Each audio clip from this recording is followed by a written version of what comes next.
How to get best shop app discount promo codes. Now, in this video, if you're currently shopping online and you have in mind that you're going to be using this platform right here, I'm going to help you out stretch down the actual price depending on the availability of the code that we're going to be using.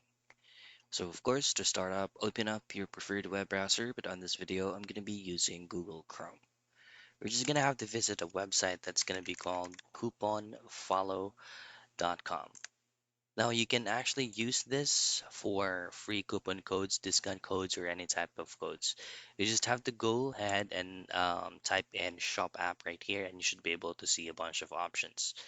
If it does not work for you, then you could also try this website right here. That's going to be simply codes. Click on the very first one so that you'll be redirected into their site. Now, instead of searching for shop app, if you're going to be using simply codes, just simply type in shop. And then you should be able to see the shop app logo right here and click that. And then from here, choose on your preferred discount. So say for example this one, just click this and then copy the unique code, paste it into shop app platform. And that's it. That's how you find the best shop app discount codes.